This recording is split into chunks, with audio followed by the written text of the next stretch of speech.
বিয়ের আসরে নিজের বউয়ের জায়গায় একটা পতিতাকে দেখে মাথায় আকাশ ভেঙে পড়ল আরসের।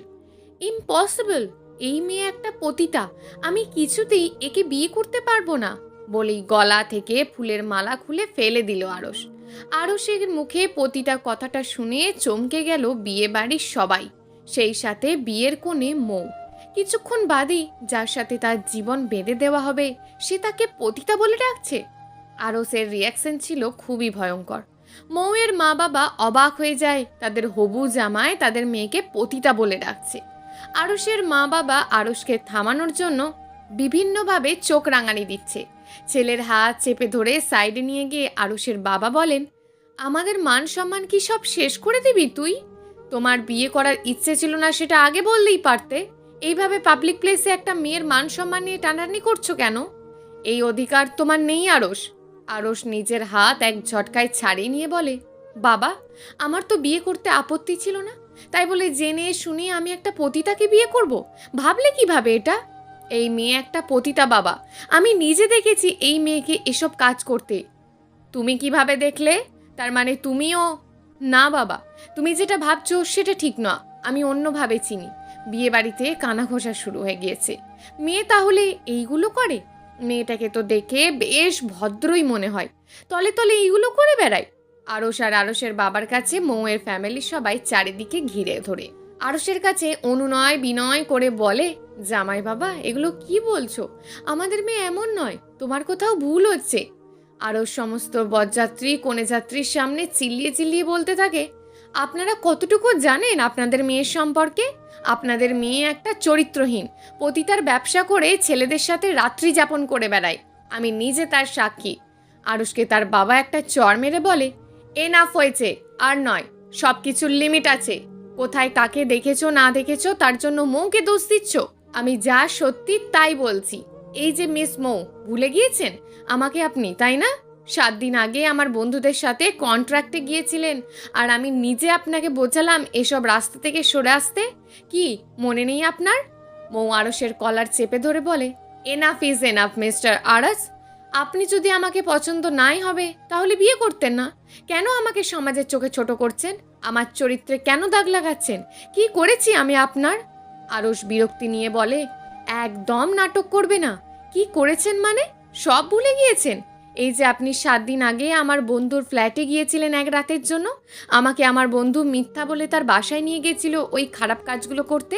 কিন্তু আমি আপনাকে দেখে অবাক হয়েছিলাম, এত সুন্দর একটা মেয়ে কিভাবে এত খারাপ কাজ করতে পারে। আমি নিজে আপনাকে বুঝিয়েছিলাম যেন আর এগুলো না করে, কিন্তু আপনি আমাকে কি বলেছিলেন? আপনাকে বাধ্য করা হয়েছে এগুলো করতে। আপনি আসলে এই ধরনের মেয়ে না, আর সেই আপনি কিনা আমারই বউ হতে চান। শুনুন, সবাই কান খুলে শুনুন, আমি এই মেয়েকে কিছুতেই বিয়ে করব না। আরসের বাবা আরসকে আড়ালে নিয়ে বলে, এই মেয়েকে বিয়ে না করলে সর্বনাশ হয়ে যাবে। আমাদের বাড়ি আর জায়গা জমির যে ঝামেলাটা চলছে তা মেয়ের বাবাই সমাধান করে দেবে, না হলে আমাদের রাস্তায় গিয়ে বসতে হবে। মেয়েটা ভালো হোক আর খারাপ হোক সেটা যাচাই করার সময় এখন নেই। চুপচাপ বিয়ের পিড়িতে বসে যাও বলছি। চারিদিকে বিভিন্ন কানাঘোষা চলছে। মুহূর্তের মাঝেই ছড়িয়ে গেল আরমান সাহেবের মেয়ে পতিতালয়ে যায়। এদিকে আরসের চোখে পানি পড়ে যাচ্ছে টুপটাপ করে। শেষে কিনা এমন মেয়েকে তাকে বিয়ে করতে হচ্ছে। কোনো উপায় না পেয়ে বাবার সম্মান রক্ষার্থে বিয়ে করে নিল আরস। বাবার বাড়ি থেকে আসার সময় বাবার গলা জড়িয়ে ধরে ভীষণ কান্নায় ভেঙে পড়ে মৌ। তার এই কান্নার কারণ অন্য কিছু, কারণ মৌ আজ তার জীবনের সব থেকে বড় অপমানিত হয়েছে। বিয়ে নিয়ে মৌয়ের অনেক স্বপ্ন ছিল, কিন্তু বিয়ের আগে তার হবু বর তাকে যে অপবাদ দিল সেটা ভোলার মতন নয়। মেয়েকে বিদায় দেওয়ার সময় আরমান সাহেব ফাঁকায় ডেকে নিয়ে বলেন, মা, আমি তো তোকে বিশ্বাস করি, তবুও বল, কখনো কারোর প্ররোচনায় এমন কিছু করিসনি তো? আমি তোর বাবা, আমাকে খুলে বল মা। আমি তো তোর কোনো চাওয়া অপূর্ণ রাখিনি। আরস যা বলল তা কি সত্যি? মৌ কানে হাত দিয়ে বলে, বাবা প্লিজ আর বলো না, আমি এটা সহ্য করতে পারছি না। উনি কেন এমন জঘন্য কথা বললেন? কি কারণে বললেন? তোমার মেয়ে এমন হতে পারে না বাবা। এরই মাঝে আরও শেষে আরমান সাহেবকে একটা ছবি দেখান, যা দেখে চমকে যান আরমান সাহেব। আরস আরমান সাহেবকে দেখান, এই দেখুন, আমার বন্ধু ছবি পাঠিয়েছে। খুব বাজে আর ঘনিষ্ঠ অবস্থায় একটা ছবি, যা দেখে আরমান সাহেবের বুকে ব্যথা শুরু হয়। মৌ ছবিতে নিজেকে দেখে চমকে যায়। এটা কিভাবে হতে পারে? এটা তো সত্যিই সে, একটা ছেলের সাথে। ছেলেটা আর কেউ নয়, আরশের বন্ধু। আরশ আরমান সাহেবকে বলে, এবার আপনার মেয়েকে বলুন কে মিথ্যে বলছে, আমি না আপনার মেয়ে? আপনার মেয়েকে উত্তর দিতে বলুন। এই অবৈধ উপায়ে আপনার মেয়ে টাকা ইনকাম করে কার জন্য? টাকার জন্য, নাকি নিজের শরীরের চাহিদা মেটানোর জন্য? মৌ কাঁদতে কাঁদতে বলে, এটা আমি হতে পারি না বাবা। আমি জানি না আমার ছবি কিভাবে গেল। আমি কিছু করিনি বাবা। আরশ আরও রাগান্বিত হয়ে বলে, আপনি এভাবে মিথ্যা বলে কি প্রমাণ করতে চাইছেন? আরমান সাহেব নিজের মেয়ের গালে একটা থাপ্পড় মেরে বলে, এর চেয়ে তুই মরে যেতে পারতিস।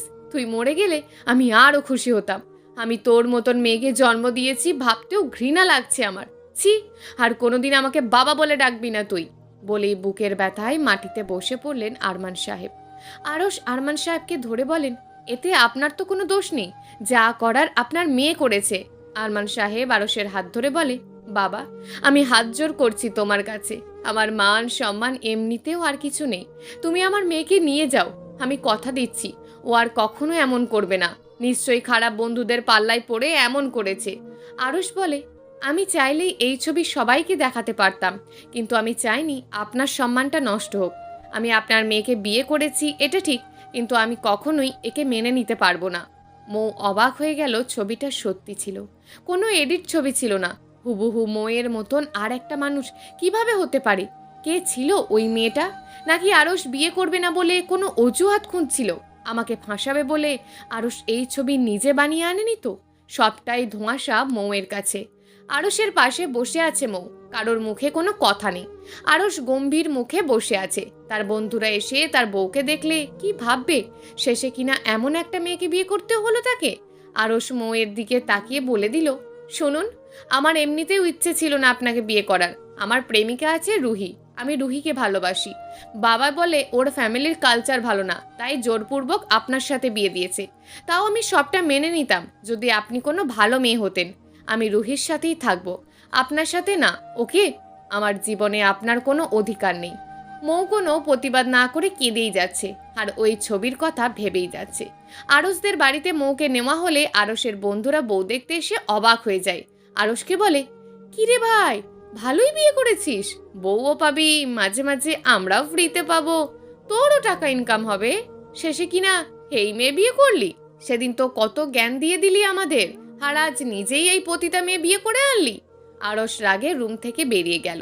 একটা পতিতা মেয়ের সাথেই নিজের বর যাকে তুলনা করে, তার মন মাইন্ড অনেকটা ভেঙে যাওয়ারই কথা। বিয়ের আসরে যেটা ঘটে গেল সেটা নিয়ে খুবই চিন্তিত মৌ। মৌ তার হাজব্যান্ডের ওপরে একটুও রাগ করলো না, কারণ মৌয়ের হাজব্যান্ড আরশের রাগ হওয়াটাই স্বাভাবিক। কেননা আরশ যে ছবিগুলো দেখিয়েছে সেগুলোতে সত্যি মৌয়ের মতন একটা মেয়ে ছিল। আর আরশের যে বন্ধুগুলো এসেছিল, ওই মেয়েটার ছবি ওই ছেলেগুলোর সাথেই ছিল। যেখানে অন্য কোনো মেয়ে হলে সুইসাইডের পথ বেছে নিত, সেখানে মৌ প্রতিজ্ঞা করলো যে আসল সত্যটা সে বের করেই ছাড়বে। গায়ে ভারী ভারী গহনা পরে বড্ড অস্বস্তিতে আছে মৌ। আজ তার শ্বশুরবাড়িতে প্রথম দিন। আজ যে ঘটনা ঘটে গিয়েছে, শ্বশুরবাড়ির সবাই মৌয়ের দিকে কেমন চোখে তাকাচ্ছে। মৌ বেশ বুঝতে পারছে সবাই তাকে নিয়ে সমালোচনা করছে, তাই মৌ সিদ্ধান্ত নিল সবার এই ধারণা ভুল প্রমাণ করে দেবে। নিজের ঘরে একা একা বসে আছে মৌ, তার কাছে কেউ নেই। এদিকে ক্ষুধায় প্রাণ যায় যায় অবস্থা। বাইরে অনেক জল ঘোলা চলছে আজকের ব্যাপারটা নিয়ে, তাই নতুন বউয়ের খোঁজ আর কেউ নিচ্ছে না। আরশের বাবাকে আত্মীয়রা সবাই ধরেছে টাকা আর ক্ষমতার পাওয়ার লোভে এমন একটা বাজে মেয়েকে সে বউ করে বাড়িতে এনেছে। আরশের বাবাকে যে যা পারছে সে তাই বলে যাচ্ছে। এদিকে মৌয়ের চিন্তা হচ্ছে তার বাবাকে নিয়ে। শেষমেশ তার বাবাও তাকে ভুল বুঝলো। আরশ বাড়িতে তার মা বাবার সাথে প্রচণ্ড রাগারাগি করেছে। সে বাড়ি থেকে বেরিয়ে যাবে। আরশ ব্যাগ গুছিয়ে রওনাও হলো। এমন সময় মৌ আরশের সামনে গেলে আরশ বলে, এই পতিতা, বেরিয়ে যা আমার বাড়ি থেকে। আমি তোকে বউ বলে মানি না। আমি সহ্য করতে পারছি না তোকে। কেন আমার জীবনটা নষ্ট করলি তুই? তুই এই বাড়িতে থাক, আমি চলে যাচ্ছি। মৌ কোমরে শাড়ি পেঁচিয়ে বলে, কি ভেবেছেন কি? আপনারা মানা আর না মানায় এখন আর কিছু যায় আসে না। এটা কি সিনেমা পেয়েছেন নাকি যে বিয়ের পর বলছেন বিয়ে মানবেন না? আপনি না মানলেও আমি আপনার বউ, আর না মানলেও আমি আপনার বউ। শুনুন, আমার সাথে বেশি বাড়াবাড়ি করবেন না। এমনিতে লোক সমাজে আমার মান সম্মান বলে কিচ্ছু রাখেননি। যেখানে চারিদিকে মানুষ আমার বাবাকে বলতো মৌয়ের মতন মেয়ের বাবা ভাগ্যের ব্যাপার, সেখানে আপনি আমাকে কলঙ্কিত করে চলে এসেছেন। আরস মৌয়ের কথা না শুনেই হাঁটা দিল। এমন সময় মৌ আরসের হাত ধরে টানতে টানতে রুমের ভেতরে নিয়ে গিয়ে রুমের দরজা লক করে দিল। বাড়ি ভর্তি আত্মীয় অবাক হয়ে গেল। সবাই বলাবলি করছে, এমন বউ আজ প্রথম দেখলাম। লজ্জার মাথা খেয়ে বরকে টেনে ঘরে নিয়ে চলে গেল।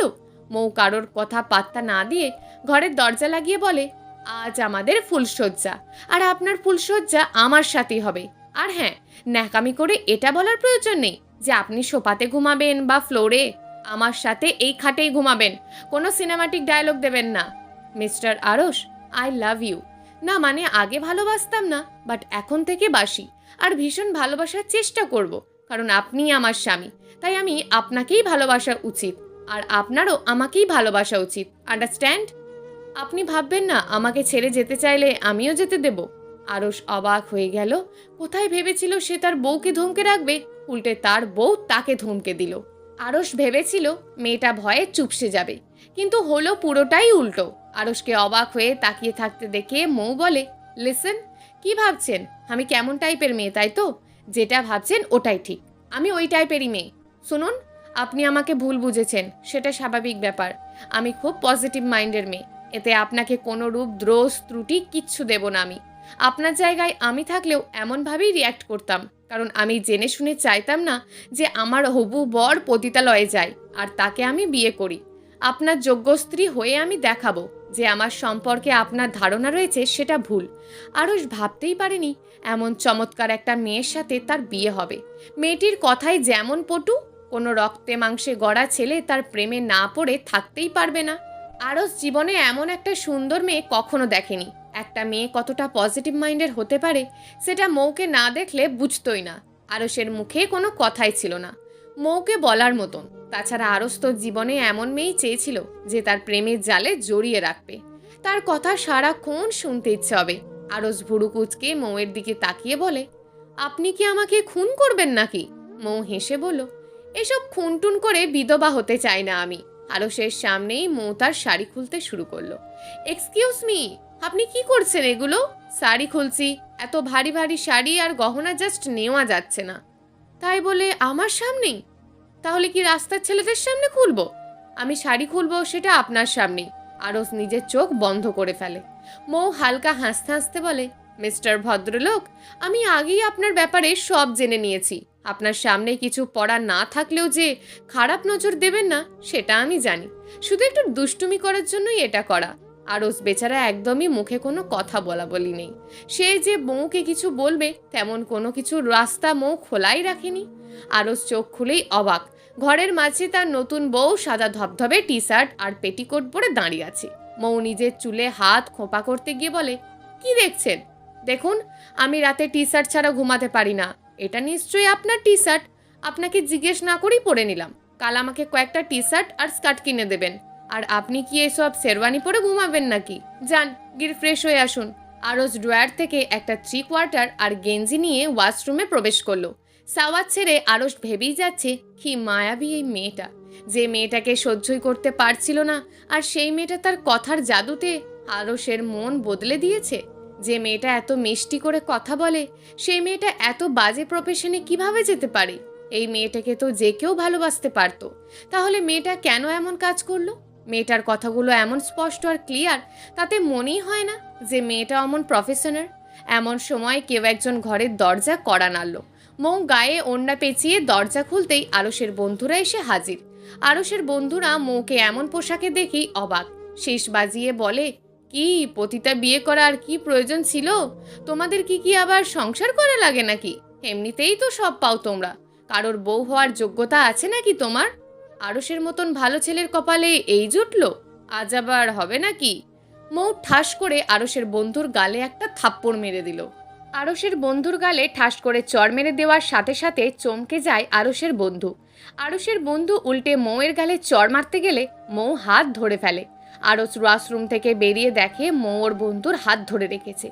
আরস বিষয়টা দেখে অবাক হয়ে যায়। আরসকে দেখে আরসের বন্ধু বলে, দেখ ভাই, তোর বউ। মৌ আরসের বন্ধুর হাত ঝাড়ি মেরে বলে, উনি কি দেখবেন? ওনাকে ডাকছেন কেন? ওনাকে নালিশ দেবেন আর উনি আমাকে মেরে বাড়ি থেকে বের করে দেবে? কি এতক্ষণ কি বলছিলেন? আমি পতিতা? আমার সংসারের প্রয়োজন নেই, বিয়ের প্রয়োজন নেই, আপনার বন্ধুর জীবন নষ্ট করছি? প্রথম কথা, আমি পতিতা নই।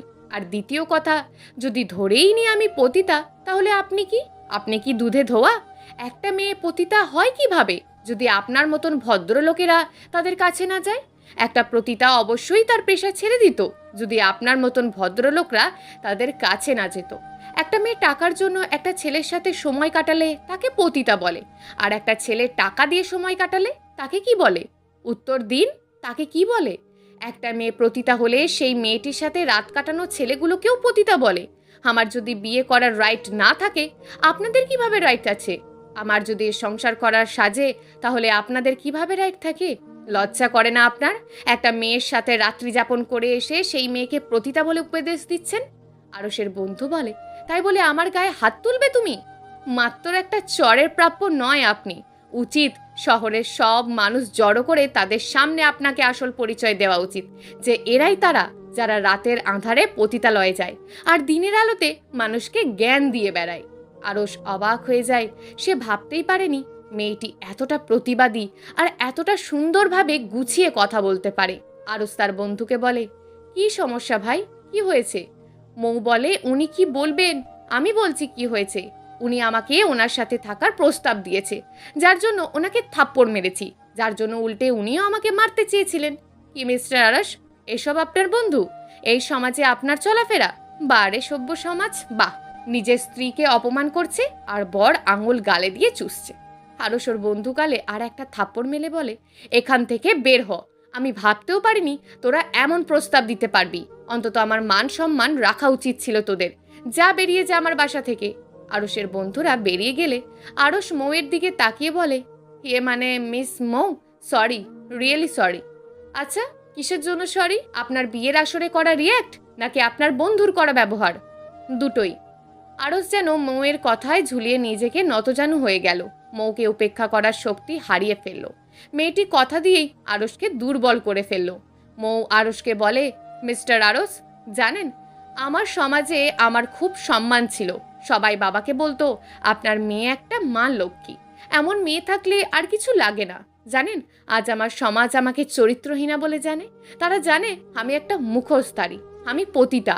আমার চরিত্রের এই তকমা যে ভুল, সেটা প্রমাণ করার মতন উপযুক্ত প্রমাণ আমার কাছে নেই। আমি যে নির্দোষ সেটা প্রমাণের জন্য সঠিক প্রমাণ আমার হাতে নেই। জানেন তখন খুব অসহায় লাগে যখন চারিদিকে সবাই দোষারোপ করে। দোষ না করেও দোষী হতে হয়। আরশের হঠাৎ খুব খারাপ লেগে উঠল। সে নিজের অজান্তেই কোনো ভুল করে ফেলেনি তো? এমন তো হতেই পারে হুবহু দেখতে একই রকম দুটো মানুষ, কিন্তু না, চেহারার যে সেম মিল। ভাবতে ভাবতে আরশ আর মৌ ঘুমিয়ে গেল। খানিক পরে আরশের ঘুম ভেঙে গেল। হঠাৎ আরশের খেয়াল হলো তার পাশে শুয়ে থাকা ঘুমন্ত পরীটার দিকে। ডিম লাইটের আলোতে মৌয়ের ফর্সা শরীর দেখা যাচ্ছে। মেয়েটা মনে হয় এমনই ছটপটে থাকে সব সময়।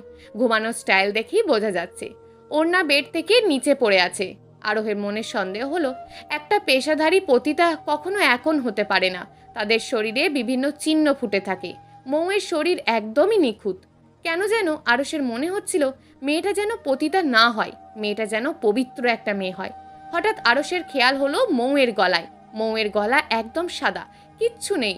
আরশ সাথে সাথে তার ফোন থেকে পিকচার বের করলো, কারণ পিকচারে থাকা মেয়েটার গলায় বেশ বড় একটা জট ছিল, কালো দেখতে। আরশ জিজ্ঞেস করছিল, সে বলেছিল এটা তার জন্মদাগ। আরশের কেমন জানি সন্দেহ হচ্ছে, মনে হচ্ছে কোথাও কিছু একটা গরমিল হচ্ছে। হঠাৎ মৌয়ের ঘুম ভেঙে যায়। ঘুম ভাঙতেই লাফ দিয়ে উঠে যায়। মৌ তাকিয়ে দেখে কেউ একজন তার ওপর ঝুঁকে আছে। লোকটা সরে গিয়ে উপাস ফিরে শুয়ে পড়ে। মৌ বুঝতে পারে আরশি ছিল, আর আরশি মৌকে দেখতে ছিল। মৌ ইচ্ছে করেই আরশকে জড়িয়ে ধরে। মৌ অজান্তে জড়িয়ে ধরার ভান করলে আরশ আরও শক্তভাবে জড়িয়ে ধরে। মৌ আগে থেকেই ভীষণ দুষ্টু টাইপের। দুষ্টুমি করাটাই ওর একটা ইম্পর্টেন্ট কাজ। এদিকে আরশ বেচারা মহা মুশকিলে পড়েছে। একটা বন্ধ করে নিজের বিয়ে করা সুন্দরী বউকে জড়িয়ে ধরলে যে কারোরই ঠিক থাকা সম্ভব নয়। আরশ খানিকটা সরে ঘুমানোর চেষ্টা করলো। আরশ যতটা সরে মৌ ততটাই আরশের দিকে সরতে থাকে। আরশ উপায় না পেয়ে বউয়ের সাথেই লেপ্টে থেকেই ঘুমাতে হলো। পরের দিন সকালে আরশের ঘুম ভাঙতেই অবাক হয়ে যায় সে। আরশ দেখে তার বুকের সাথে লেপ্টে আছে মৌ। কি সুন্দর করে ঘুমাচ্ছে, চুলগুলো এলোমেলো হয়ে আছে, একদমই পাগলির মতন লাগছে। মৌয়ের নিঃশ্বাস আরশের বুকে উপচে পড়ছে। এমন সময় মৌয়ের ঘুম ভেঙে যায়। মৌ ঘুম ভাঙতি দেখে সে আরসের বুকে। মৌ লাফ দিয়ে উঠেই চুল হাত খোপা করে বলে, এই আপনি কিছু করেননি তো? আরস কাঁচতে কাঁচতে বলে, কিছু করেছি মানে? কি কি বলছেন এসব? না মানে যেভাবে ধরিয়ে চড়েছিলেন, আরেকটু হলে তো আমার দমই বেরিয়ে যাচ্ছিল। আমি না, আপনি জড়িয়ে ধরেছিলেন, দম তো আমারও বেরিয়ে যাচ্ছিল।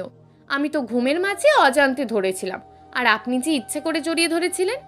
এই যে না মিস, আপনি ধরেছিলেন। যান এবার গোসল করে ফ্রেশ হয়ে বাইরে যান, এক্ষুনি আবার সবাই ডাকাডাকি করতে আসবে। অদ্ভুত, গোসল করতে যাব কেন?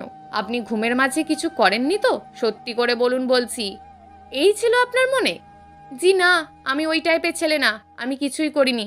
কিন্তু বাইরের কেউ সেটা মানবে না। আজ আমাদের ফুলশয্যা, কিছু করিনি আর করি, সবাই এটাই ভাববে। আর 5টা দম্পতির মাঝে যা হয়, আমাদের মাঝেও তাই হয়েছে। বাইরে গেলে সবাই বিভিন্ন প্রশ্ন করবে।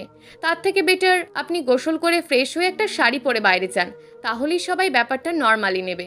মৌ অবাক হয়ে যায়, এই কোন নিয়ম? কিছু করলেও ভাববে, না করলেও ভাববে। মৌ আরসকে বলে, শুনুন, শাড়ি টাড়ি আমি পরতে পারবো না, আমাকে আপনার জিন্স আর একটা গেঞ্জি দিন। আমার জিন্স আপনার হবে। হবে মানে? দৌড়াবে। হ্যাঁ, আপনি দৌড়াবেন। 5 ফিট 11 একটা ছেলের জিন্স আপনার পা থেকে মাথা পর্যন্ত হবে। আমি ছেলে হলে আমি অতটাই লম্বা হতাম, মেয়ে মানুষ হিসাবে ঠিকই আছি। না হয় আপনার থেকে একটু শর্ট, বটি দিয়ে জিন্সের নিচ থেকে কেটে নেব।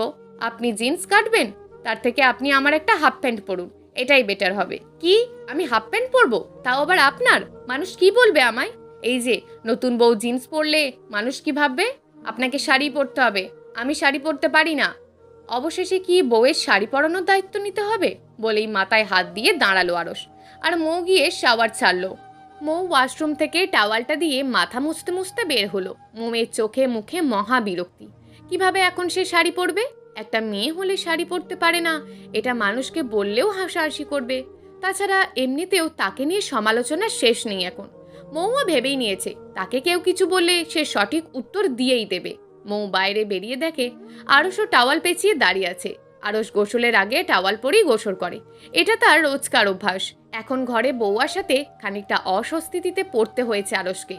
মৌ আরশের দিকে তাকিয়ে বলে, এই যে হ্যালো, আপনার কোনো লজ্জা নেই তাই না? এইভাবে আমার সামনে জাস্ট টাওয়াল পেঁচিয়ে দাঁড়িয়ে আছেন, গায়ে শার্ট গেঞ্জি কিছুই নেই। বলেই মৌ মাথা থেকে টাওয়ালটা আরশের গায়ে ফেলে দিয়ে বলে, এটা গায়ে পড়ুন। আরশ ভুরু কুঁচকে মৌয়ের দিকে তাকিয়ে বলে, এই যে মিস সুন্দরী, আমি কি আপনার মতন মহিলা নাকি যে আমাকে সব ঢেকে ঢুকে রাখতে হবে? আমি ছেলে মানুষ, একটা শর্ট প্যান্ট পরলেই চলে যায়। মৌ কোমরে হাত বেঁধে বলে, তাহলে আমি কি মহিলা? আরশ ডান ভুরু উঁচু করে বলে, তাতে কি কোনো সন্দেহ আছে মিস বউ? কি বললেন, মিস বউ? ও সরি, আমি মিস মৌ বলতে চাইছিলাম আর কি, বউ ডেকে ফেলেছি। এক্সাইটেড হব না তো কি হব? যেভাবে দাঁড়িয়ে আছেন, আমাকে স্থির থাকতে দিচ্ছেন আপনি কেন? আমি কি করেছি আপনাকে? আরশ চোখের ইশারা দিয়ে মৌকে দেখিয়ে বলে, তাকিয়ে দেখুন নিজের দিকে কিভাবে আছেন। মৌ জাস্ট পেটিকোট আর ব্লাউজ পরে দাঁড়িয়ে আছে। চুল দিয়ে টুপটাপ করে ব্লাউজের পুরোটাই ভিজে গিয়েছে, গলা মুখ সব পানিতে ভিজে আছে। মৌ যে তাড়াহুড়ো করে ওন্না ছাড়াই বেরিয়েছে সেটা খেয়ালই নেই। আরশ বলে, এভাবে ভিজলে জ্বর ঠান্ডা লাগাবেন, পরে কষ্ট আপনি নিজেই পাবেন। ঠিকভাবে চুলও মুছতে পারেন না দেখছি। আরশ একটু একটু করে মৌয়ের দিকে এগিয়ে গিয়ে মৌয়ের দেওয়া টাওয়ালটা দিয়ে মৌয়ের চুলের পানি মুছে দিতে দিতে বলে, এভাবে দাঁড়িয়ে থাকলে সব সভ্য ছেলেই অসভ্য হয়ে যাবে, এক্সাইটেড হয়ে যাবে। শাড়িটা পরে নিন। আমি শাড়ি পরতে পারি না যে। আরশ বলে, আমি সাহায্য করছি, আপনি চুপ করে দাঁড়িয়ে থাকুন। আরশ বিছানায় থাকা লাল টকটকে সুতির শাড়িটা নিয়ে মৌকে পরিয়ে দিতে থাকে। আরশ বলে, কি হলো, এভাবে নড়ছেন কেন? মৌ বলে, সুড়সুড়ি দিচ্ছেন কেন আপনি? আরশ বলে, বাবা, মানুষের এত সুড়সুড়ি থাকে, আপনাকে না দেখলে তো বুঝতামই না। দেখুন এবার ঠিকঠাক আছে কিনা। মৌ অবাক হয়ে যায়, সে মেয়ে মানুষ হয়ে শাড়ি পরতে পারে না, অথচ আরশ ছেলে মানুষ হয়ে তাকে শাড়ি পরিয়ে দিচ্ছে। শাড়ি পরানো শেষ হলে মৌ আরশকে অজান্তেই জড়িয়ে ধরে থ্যাংক ইউ বলে। আরশ চমকে যায়, এভাবে হুট করেই তাকে মৌ জড়িয়ে ধরবে ভাবতেই পারেনি। মৌ আরশকে ছেড়ে দিয়ে বলে, কিছু মনে করেননি তো? আমার বেস্টিকে আমি খুশি হলেই জড়িয়ে ধরতাম। আরশ বলে, কাকে কাকে জড়িয়ে ধরেছেন? আর কাউকেই না, শুধু বেস্টিকে? না, আবার রাস্তার কোনো ছেলের প্রতি খুশি হয়ে তাকে জড়িয়ে ধরেননি তো? আমাকে কি এমন মনে হয় আপনার? আপনি বড় হন তাই আপনাকে ধরলে পাপ নেই কোনো। এমন সময় আরশের ফুপু ডাকছে বাইরে থেকে। মৌ বাইরে গেলে আরশের ফুপু বলে, বাপের বাড়ি থেকে কিছু শেখনি? বিয়ের পরের দিন এত দেরি করে কেউ ঘুম থেকে ওঠে? মৌ চুপ থাকার মেয়ে নয়, ফুপুকে বলে ওঠে, দেখুন আমি আজ আরও খুব ভোরে ঘুম থেকে উঠেছি। রেগুলার এত সকালে ঘুম থেকে ওঠা সম্ভব নয়। কাল থেকে 8টার আগে আমাকে কেউ ডাকবেন না। আর দেখুন, আমার সাথে আমার বাপের বাড়ির তুলনা করবেন না। বাড়ির বউ বলে ভাববেন না যা কিছু বলে পার পেয়ে যাবেন। ভালোবাসা দিলে ভালোবাসা পাবেন। আরশের ফুপু তো আকাশ থেকে পড়ে, এটা ঘরের বউ নাকি অন্য কিছু? মৌ বাইরে যাওয়ার পর আরশ মৌয়ের ফোন চেক করে। মৌয়ের ফোনে কয়েকটা মেসেজ এলো। মৌয়ের বেস্টি পিকচারগুলো পাঠিয়েছে। আরশ পিকচারগুলো দেখে অনুশোচনায় ভুগছে। প্রতিটা ছবিতে তারিখ উঠে আছে 10ই জানুয়ারি। এই দিনেই তো মৌ তার বন্ধুদের বাসায় এসেছিল টাকার বিনিময়। একই সময়ে একটা মানুষ দুটি জায়গায় কিভাবে থাকতে পারে? আরশের মনে আরও বেশি কৌতূহল বাড়তে থাকে। আরশের বিষয়টা বেশি খুঁটিয়ে দেখতে ইচ্ছে হলো। আরশ মৌয়ের ফ্রেন্ডকে মেসেঞ্জারই কল দিল। আরশ একটা সালাম দিয়ে জানালো সে মৌয়ের হাজব্যান্ড। আরশ মৌয়ের বান্ধবীর কাছে জানতে চাইলো এটা কিসের ছবি আর কোথা থেকে তোলা। মৌয়ের বান্ধবী জানালো তারা তাদের এক বান্ধবীর বিয়েতে গেছিল, সেখানে গিয়ে 7 দিন ছিল আর তখনই ছবিগুলো ওঠানো। আরশের মাথায় যেন বাজ পড়ল। একই দিনে শহরে 1 ঘন্টার মাঝে যাওয়া আসা সম্ভব নয়, কারণ সেদিন মৌকে ভাবা মেয়েটি আরশের বন্ধুদের সাথে কয়েক ঘন্টা ছিল। আরশের মাথায় কিছুই ঢুকছে না। আরশের মন সায় দিল সেদিনের মেয়েটি কোনোভাবেই মৌ ছিল না। তাহলে সেদিনের মেয়েটা কে ছিল? আরশের মনে বেশ কতগুলো প্রশ্ন জড়সড় হলো। তবে আরশের মনটা এখন বেশ ফ্রেশ লাগছে। তার ভাবনাটা হয়তো ভুল, আর এই ঠিক মুহূর্তে ভাবতে ইচ্ছে করছে না আরশের, কারণ আরশ একটা রাতেই মৌয়ের ভালোবাসার জালে জড়িয়ে পড়েছে। আরশ নিজের রুম থেকে বাইরে এসে দেখে মৌ বারান্দার চেয়ারে বসে আছে আর বিভিন্ন মানুষ মৌকে দেখতে এসছে। নতুন বউ হলে সবাই আসবে, এটাই স্বাভাবিক ব্যাপার। মানুষজনের ঝামেলা কমে গেলে আরশের বাবা মা বলে, মা মৌ, আমার ছেলেকে ভুল বুঝো না, ও কিন্তু খুব ভালো। হঠাৎ তোমার মতন একটি মেয়ে কোথায় দেখেছে আর তোমাকে ভুল বুঝেছে। তবে ও কিন্তু অতটা গর্ধব না, নিজের ঠিক ভুল বুঝতে পারবে আর সত্যিটা যাচাই করবে। আর তুমি ভেবো না জমি ঠিক করার জন্য ছেলেকে প্রেশার দিয়েছিলাম তোমাকে বিয়ে করতে। এসব জমির কোনো ব্যাপারই ছিল না মা, শুধুমাত্র ছেলেকে বিয়ে করানোর জন্য এই মিথ্যে নাটকটা করেছিলাম। তোমাকে আমরা আগের থেকে চিনি মা, তুমি অনেক ভালো মেয়ে সেটা আমরা জানি। আমার ছেলেটার চরিত্রও অনেক ভালো, আর আমার ছেলের জন্য আমরা সঠিক মেয়েটাকেই এনেছি মা। তুমি আমাদের বৌমা না, তুমি আমাদের মেয়ে। আরশের মা ছেলের বউকে একটা চেন পরিয়ে দিল আর মৌকে বলল, তুমি কিছু নিয়ে মন খারাপ করো না। মৌ আরশের বাবাকে বলল, কিন্তু আমার বাবা, উনি তো আমাকে ভুল বুঝছে। আরশের বাবা বলে, তুমি ভেবো না, তোমার বাবার সাথে আমার কথা হয়েছে, ওদিকে সব ঠিকই আছে। বলেই আরশের বাবা মৌয়ের বাবাকে কল দিয়ে মৌয়ের কাছে ফোনটা ধরিয়ে দেয়। মৌয়ের বাবা বলে, মা মৌ, আমি জানি আমার মেয়ে কেমন, তবুও আমি তো বাবা, এমন কিছু শুনলে দুশ্চিন্তা হয়। শ্বশুরবাড়িতে সবার সাথে মানিয়ে নিস মা, অনেক ভালো পরিবার পেয়েছিস মা, অনেক সুখী হবি। সকালে খাওয়া শেষ করে মৌ তার বড় ননদের সাথে গল্প করছে। আরুষের ইচ্ছে করছে মৌকে একটু সরি বলবে, বাট কিভাবে বলবে সেটাই বুঝতে পারছে না। আরুষ তার বোনকে ডেকে বলে, আপু, দুলাভাই ফোন দিয়েছে, মায়ের ফোনে তোমাকে ডাকছে। আরুষের বোন যাওয়ার পর আরুষ মৌকে বলে, আমার আপনার সাথে কিছু কথা আছে, রুমে চলুন। মৌয়ের গোপন রহস্যের সত্যতা কি পাওয়া যাবে? জানতে অবশ্যই চোখ রাখুন আমাদের পরবর্তী পর্বে। তার আগে আমাদের চ্যানেলটিকে নিশ্চয়ই সাবস্ক্রাইব করে রাখুন। ধন্যবাদ।